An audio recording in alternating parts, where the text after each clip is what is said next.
Ladies and gentlemen, Asian Guy here, and I need you to stop everything you're doing right now because we have exactly 13 days before a policy switch flips that could freeze your access to physical silver forever. February 1st, 2026, mark it on your calendar in blood because the moment that clock strikes midnight Eastern Time, Trump's executive order transforms the silver market you think you understand into something completely different. This isn't Hollywood-style confiscation. This is something far more effective and terrifying, a supply chain stranglehold that doesn't need to ban silver to lock you out of it. Because if you can't buy it at a reasonable price, or you can't buy it at all, the result is exactly the same. You're out. And here's what makes this absolutely bone-chilling. Most people think they have 13 days to decide. They don't. They have maybe 3 to 4 days before the panic buying begins, and availability disappears entirely. Let me connect the dots that every mainstream outlet is refusing to connect, because understanding these connections could mean the difference between owning real wealth and watching helplessly as premiums explode beyond your reach.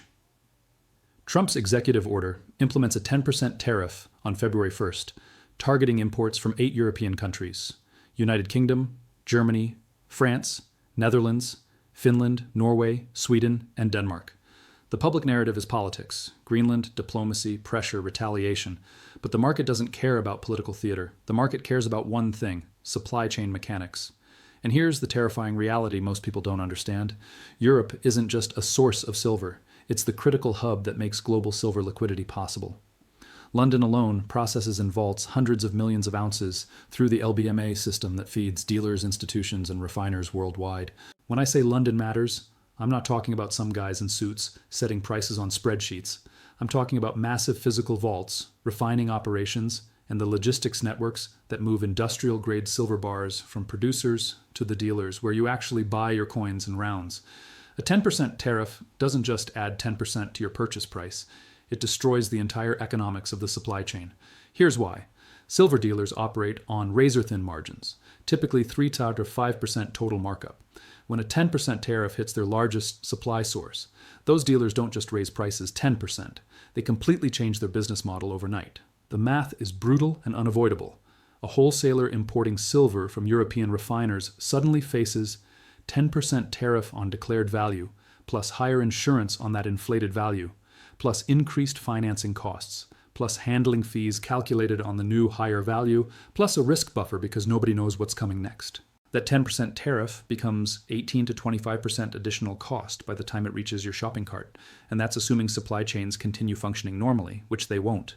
Because here's what happens when major supply lanes get disrupted. Dealers don't wait to see if alternative sources can fill the gap. They immediately raise premiums to slow demand while they scramble to secure inventory from increasingly limited sources. What used to cost $2, $3 over spot suddenly costs $8, $12 over spot, and that's just the beginning. The supply chain mechanics get even more terrifying when you understand how thin the entire system really is. Most dealers don't warehouse months of inventory. They operate on weekly restocking cycles from predictable sources.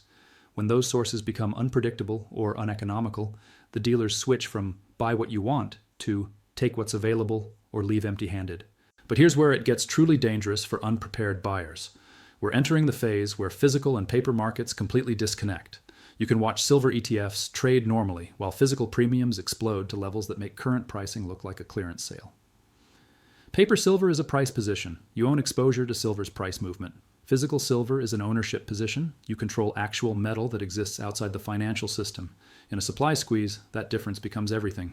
Industrial demand makes this crisis exponentially worse because industrial buyers don't negotiate the way retail buyers do.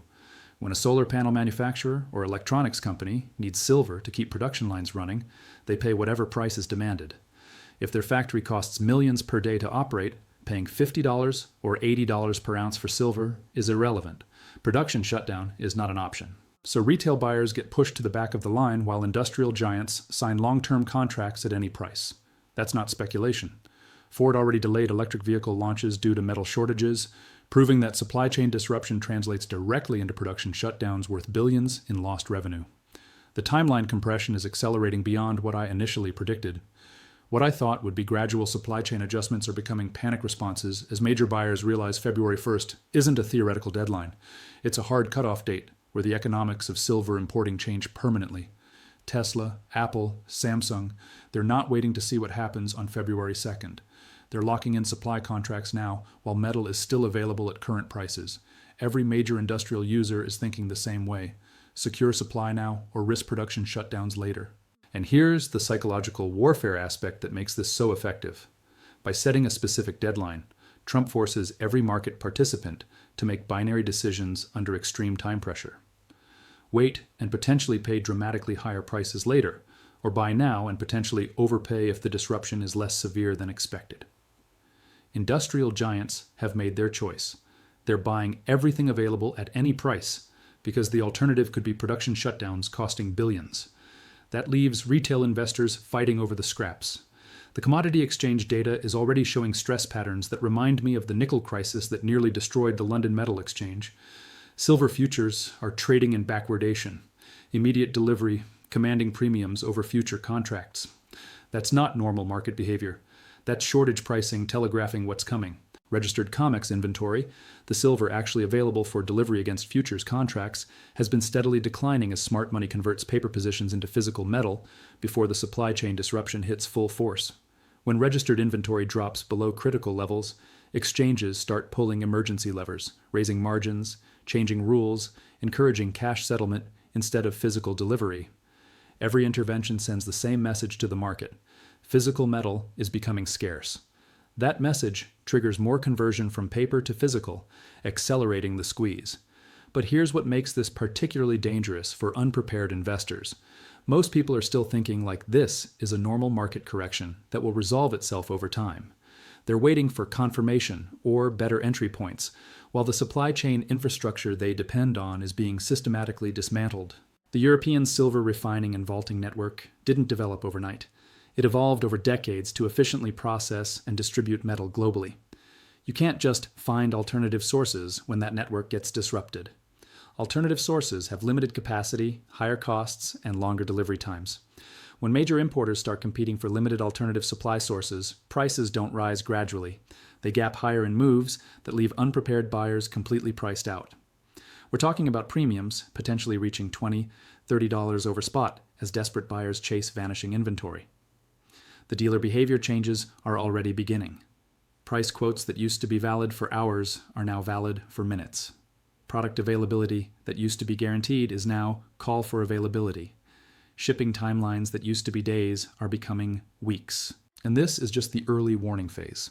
When the February 1st deadline hits and the full impact becomes clear, dealer behavior will shift into pure survival mode. They'll raise premiums aggressively to slow demand, limit purchases per customer, and prioritize their largest customers over retail buyers. The June escalation to 25% tariffs creates a second wave of panic that starts building momentum right now. Even if the February impact feels manageable initially, the expectation of 25% tariffs in June forces buyers to secure supply immediately rather than wait to see how the first phase plays out. So we're not dealing with a 13-day decision window. We're dealing with a 3 to 4 day window before panic buying begins, followed by 9 to 10 days of increasingly desperate competition for vanishing supply. The international implications are staggering. European silver refiners and dealers aren't passive victims of American tariff policy. They're actively preparing countermeasures. Some are already restricting exports to maintain domestic supply. Others are demanding payment in euros or gold instead of dollars.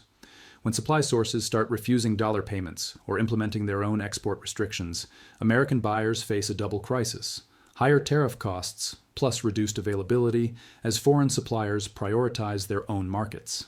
Here's the brutal mathematical reality. Annual global silver mining produces about 830 million ounces. Industrial consumption takes roughly 600 million ounces. Investment demand normally absorbs the remaining 230 million ounces gradually throughout the year. But when supply chain disruption triggers panic buying, that investment demand can spike to 400 to 500 million ounces in just a few months. The supply-demand equation doesn't just become unbalanced, it becomes mathematically impossible to satisfy at current prices. Mining companies can't increase production overnight. It takes years to develop new mines or expand existing operations. So the only variable that can adjust quickly is price, and price adjustments in supply shortage scenarios tend to be violent and nonlinear. The smart money positioned months ago when these policies were first discussed. Industrial money is positioning now as the deadline approaches. Public money will position when supply disappears and they realize the window has already closed. For retail investors, the choice is binary and immediate. Secure physical silver in the next few days while supply chains are still functioning, or accept that you may be completely priced out when the disruption hits full force. This isn't about trying to time the perfect entry point or waiting for confirmation from mainstream financial media. By the time confirmation arrives, availability will be gone and premiums will be astronomical. The window for easy positioning is measured in days, not weeks. Every day you wait, the same finite inventory gets chased by more desperate buyers who finally understand what's happening. This is Asian Guy, and February 1st isn't just another policy deadline. It's the day the silver market splits into two categories: people who already have metal and people trying to get metal at any price. The countdown clock is ticking, the supply chain disruption is guaranteed, and your access to physical silver at reasonable prices expires in exactly 13 days.